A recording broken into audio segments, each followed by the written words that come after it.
Yeah, yeah, it's a good thing for you.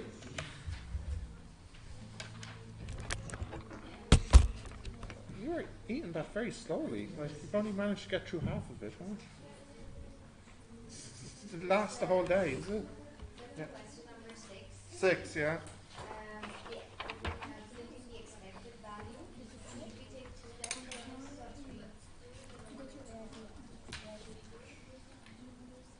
3? In number 6, I would hope it doesn't matter much in the final answer anyway, so just take 2. Yeah.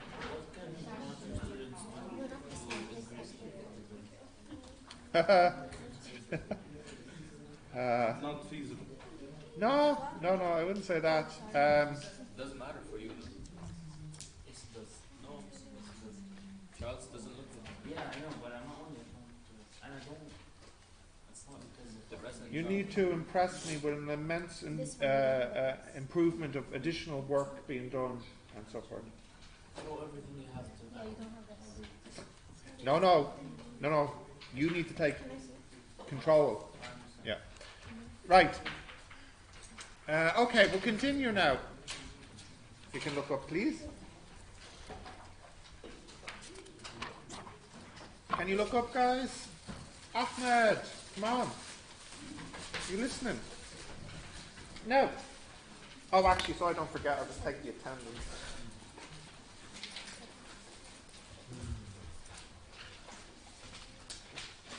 Okay.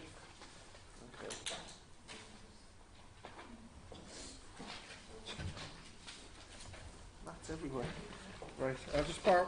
No, I've got a pen. I've got one. Haven't I? Okay. Mahmoud. Yeah. Gafar. Amjad. Zara. Mo. Daniel. Savi. Sabrina. Alfreda. Arya. Chidi. Yungpeng. Amna. Mariam. Here. Great. Okay. Michelle. Yeah. Abir.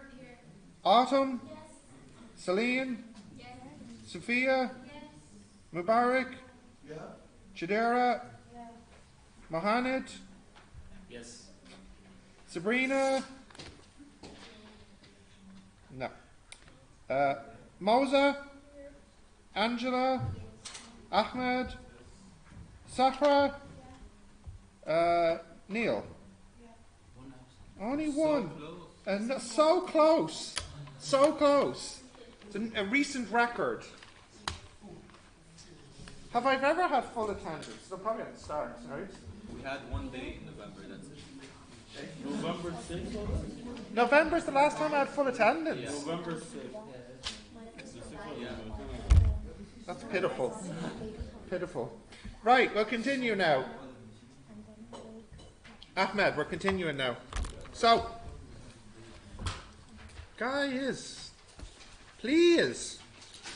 Okay, so we've finished the statistics part, and I'm tired and hungry. Please, give me a break. Okay, we finished the statistics part. Of course, you need to know this for the exam, but my advice, since you're all moving into science, be it medicine or whatever, you will be seeing chi-squared again. As you can see from the lesson, it actually isn't that difficult with practice. So if you were going to retain one lesson from this course onto your next level of studies, of all of them, that the chi-squared is probably going to be the most useful one. Because I promise you, at some point in your studies of the next 4 years, there will be some lesson or some paper you'll have to write, some project or lab report or research you'll have to do, and you'll have to do a chi-squared. Okay?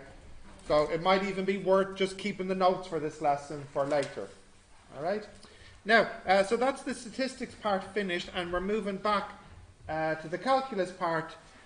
It's not as much calculus as in the engineering, but there's some stuff we have to do, and some of this you might have seen already. So we have the product rule here. So just to recap from semester 1 as an example. So imagine you had a function y equals sine x. That's fine. We know the derivative here. It's cos x. Okay.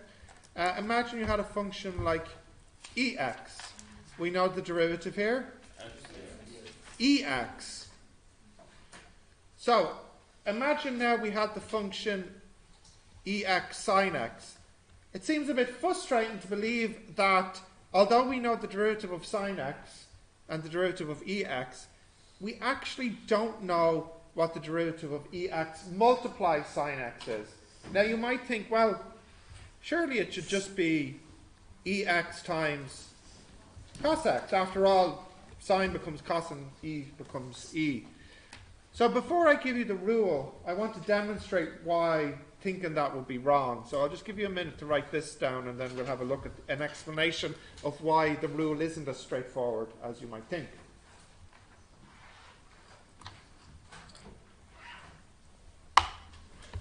Okay, can I scroll down? Yeah? Yeah? Okay. So, you might think if you have y equals f multiplied g, then surely the rule should just be y derivative equals f derivative multiply g derivative multiply. So let me show you why that's wrong. Let's take an example where we know the answer for sure. If I say y equals x squared, what's the derivative here? 2x.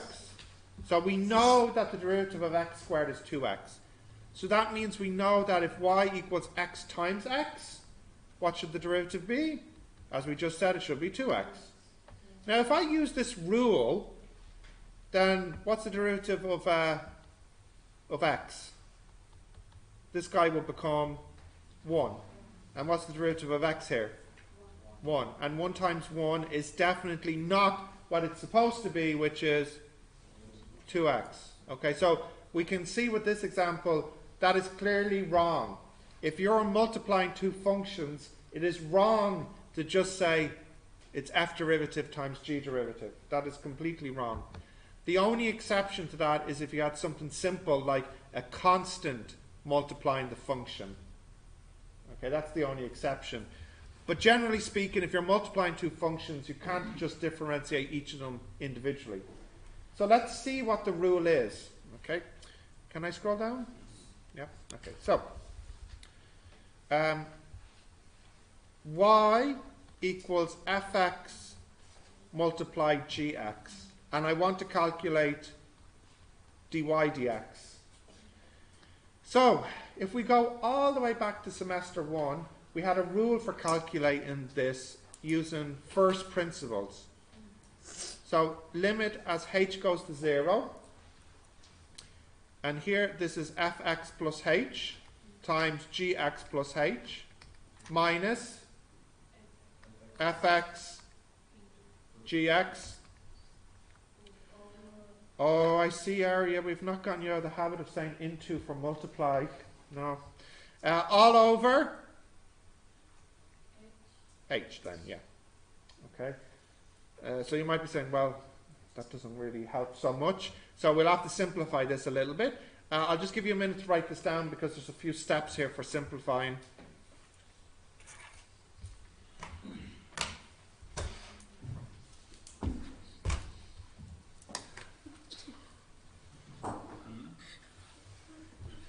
Are you thinking that should count as half a question? Yeah. Or?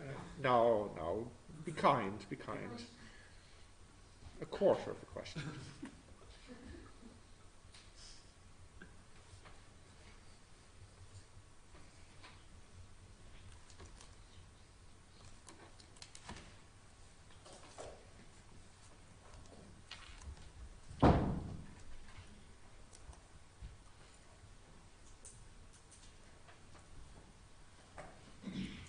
Okay, can I continue?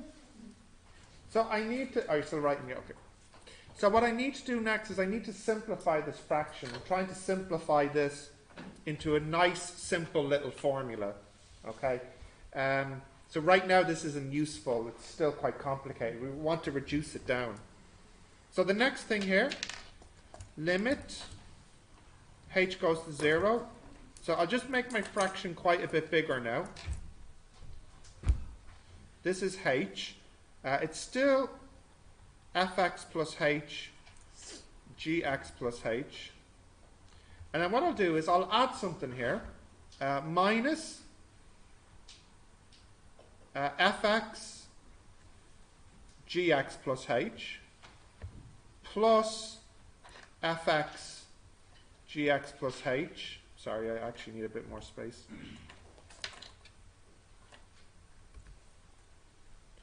And then I go back to minus fx gx, close the bracket.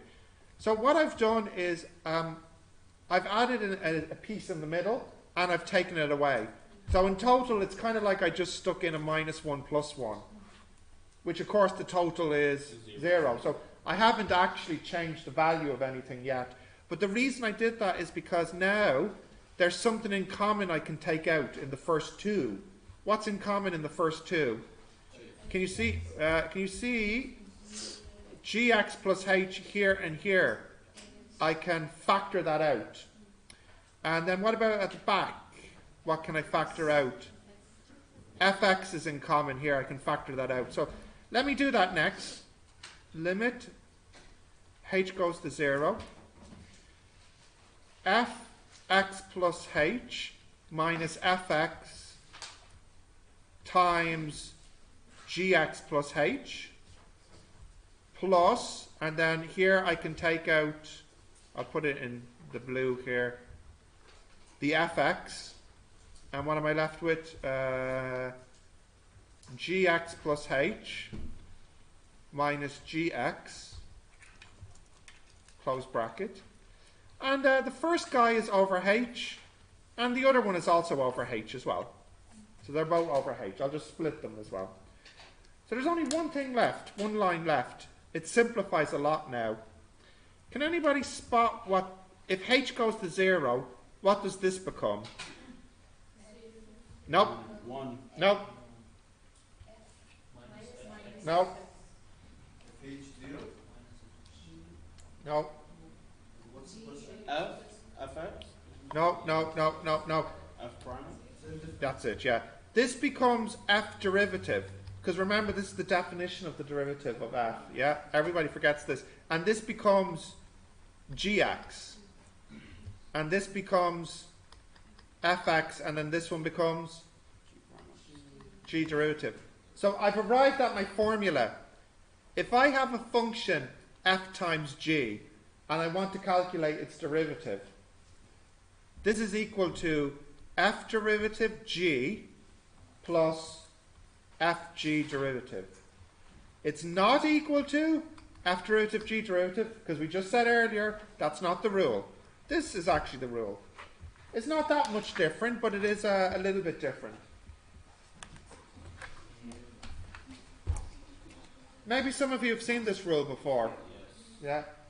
Now, in fact, you could look at this rule and figure out what's happening. So imagine you had three functions, f times g times h, and you want the derivative of this.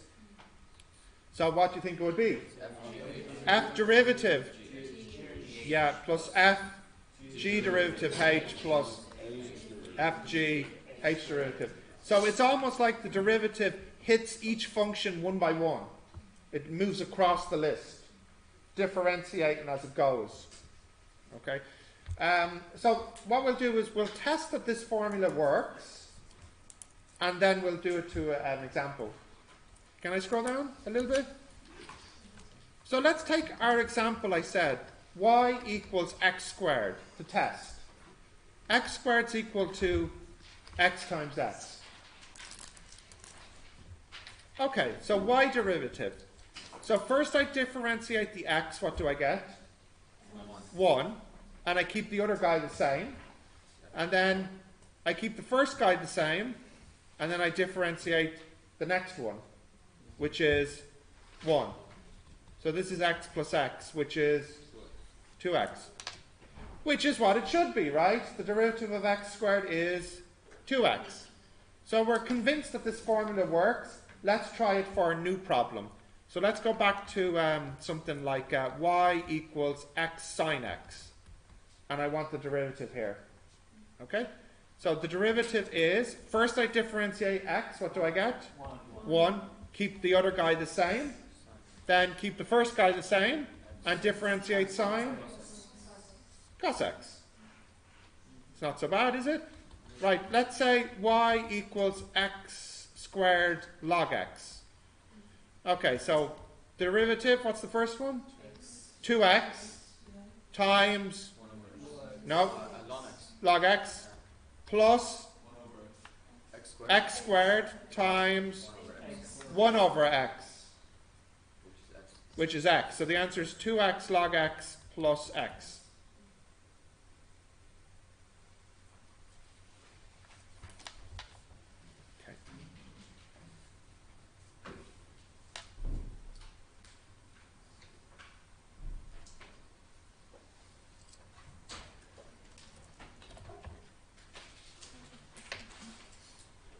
Okay, can I scroll down?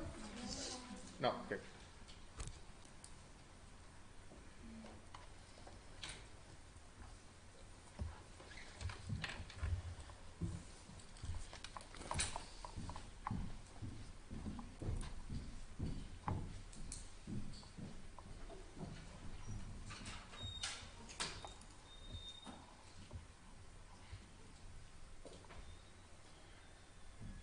Can I scroll down a little bit, like to here? Because I want to give you one to try. So my question is, let's see.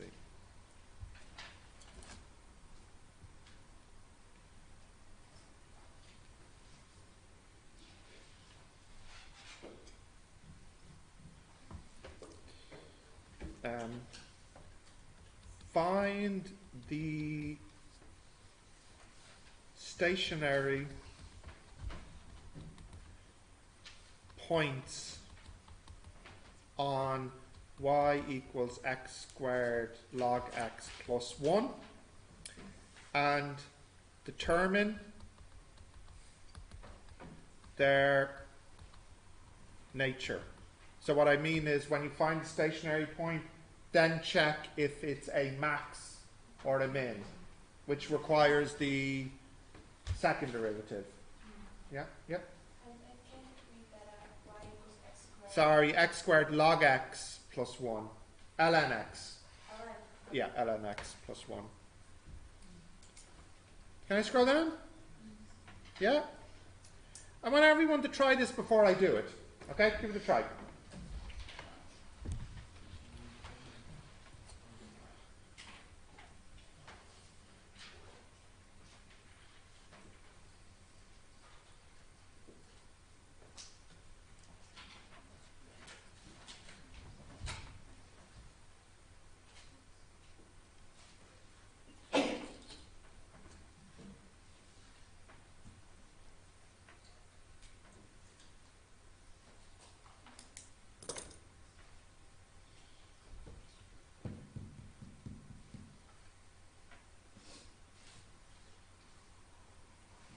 Finished? And did you work out if it's a max or a min?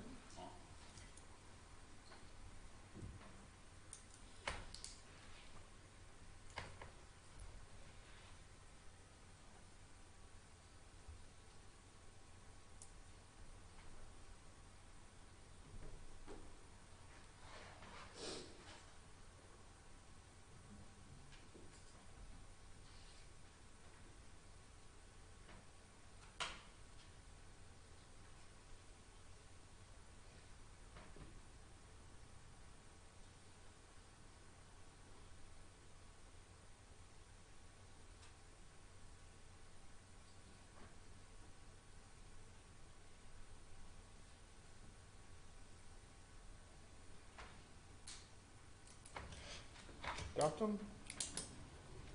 Yeah? It's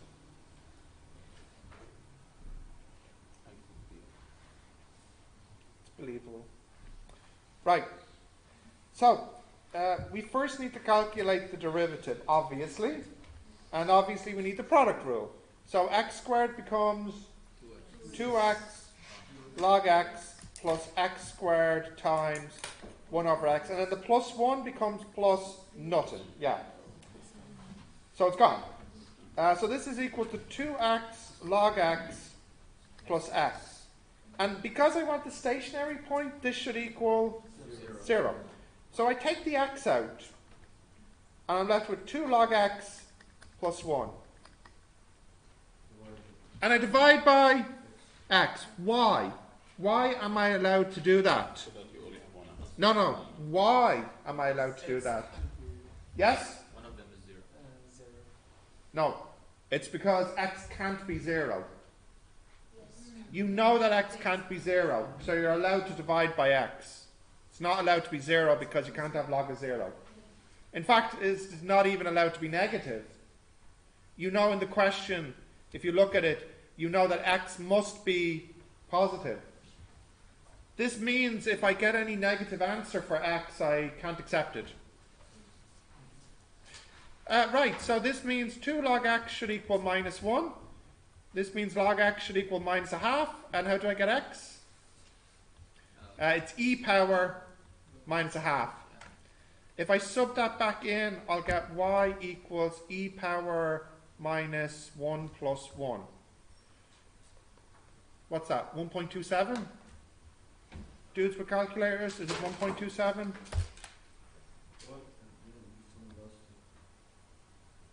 I sub this back into y. 1.367. 1.367.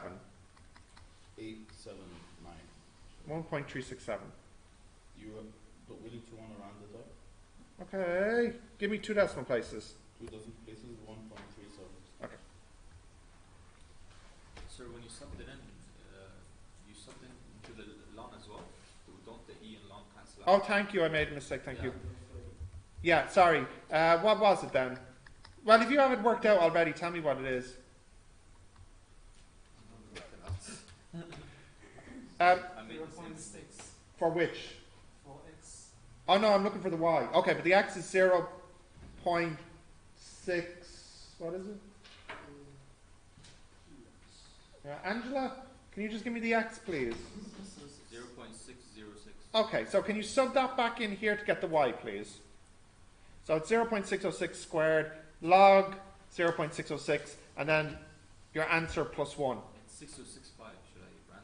Yeah, oh guys, come on. I've been teaching since 9. I'm hungry. What is it, Daniel? 816. 816. What? 0.816. Are you sure? Right, well I don't care if it's not this, 'cause I'm too tired to change it. Right. So we've worked out that there's a stationary point here, but what we haven't worked out is if it's a max or a min. So we need now the second derivative. So let's differentiate this again. So what rule do I need? Again, I need the product rule. So what does this become? 2 log x plus 2x times 1 over x.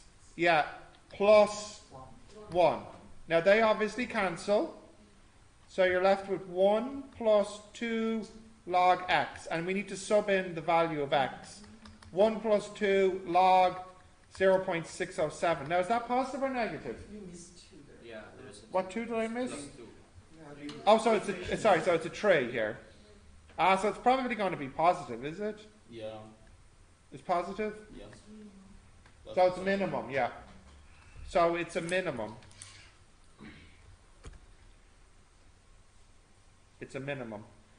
So I would guess that the graph probably looks something like this. You can't have negatives, yeah.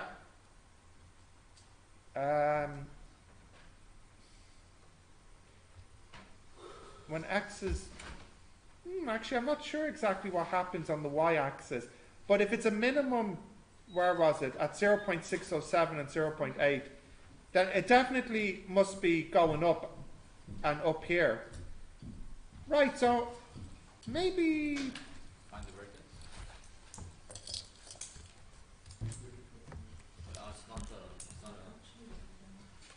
Do you know what? I'm actually going to graph it because I'm not sure what's happening. The only thing I know for certain is that it's a minimum here. So at this point, what's it? 0.6 and 0.8. It must be convex.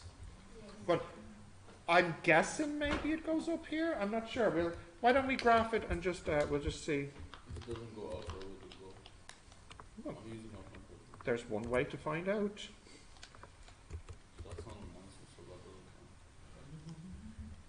Well, Two questions of How is that too close? no, it's worse than that. He has one question left because he owes me a question from the previous lesson. That also doesn't count. If you give out something for free, it shouldn't cost money. I give nothing away for free, my friend. Well, you did last class. you can send me pianos. I have no idea what you're doing. Sorry, Yeah, but your graph is low res, so it could be doing something weird on the y-axis and you won't be able to see it. where exactly do you want to Zoom in on the origin. It's no problem. I'm going to type it in here now. What was the original function? Y equals see? X squared. x squared log x. Like this? All right. Bum, bum, bum, bum. Let's see what we get. Weird. Okay. So, no, zoom in. Yeah, okay, so we can see that it's a minimum. So it does flick up on the right and flick up on the left. I wasn't sure what happens here. It looks like it abruptly stops at 1 because we're not allowed to go into the negative. But I do wonder if it actually stops at 1 or if it shoots up to infinity. So let's just zoom in here. Where's center on cross? Is this it? Well, let's see what happens. No, it looks like it hits it here. Now you might say, but we're not allowed to sub in 0 into the log because when you put in 0 here you get infinity. However, this is being cancelled by the fact that you're multiplying by something which is becoming 0. In other words, these two are interacting in such a way that they don't shoot off to infinity. The log is trying to shoot off to infinity. The x squared is trying to shoot down to 0. You're multiplying these two numbers. One of them is shooting up, the other one is shooting down. It looks like the x squared wins out and can cancel out the effect of this going to infinity. So yeah, it bangs the x-axis at 1. Okay? Well, would they both be equal to 0? Is that how you get No, one of them is 0 and the other one's If infinity. you have plus 1, doesn't that come into play? Yeah, so what's happening is the product is becoming 0 plus 1. Yeah. That's beyond what's in the exam. I was just curious. I wanted to see the graph. Do we mention it's convex? Did I mention it? No, should we mention it? Like, No, just minimum. just say minimum. Yeah. Yeah. Global minimum to be precise. It's no local. Yeah, it's global minimum. It's global minimum. There's no point on the graph lower than this anywhere. Yeah. Like if I zoom out, it's only going to get bigger, right? Yeah. So it's a global minimum. There's no point below this on the graph anywhere. Yeah. The only way I could move this into the x-axis is if I did something to the x here. You saw this in semester 1. Like for example, if I had an x squared here. Yeah. But still, yeah. That's not something to worry about here. Okay, so for the last few minutes, I want you to try some of these. This is a very standard section A question where they in fact, it's even a little bit too easy for section A. They give you a function and they say, what's the derivative? And you need the product rule. But usually what happens in the exam is you need the product rule and some other rule, which we haven't done yet. Because you can see the examples that I did here, they're all quite short. Yeah? Okay. Can you tell us which ones? I was really hoping that you'd just learn this yourself without me telling you. Sir, this type of example that we Yeah. Would that come up in B? Yeah. I've seen it once in A long time ago. But it's, yeah. But I said a long time ago, I doubt it would come up in A. But technically it could, alright?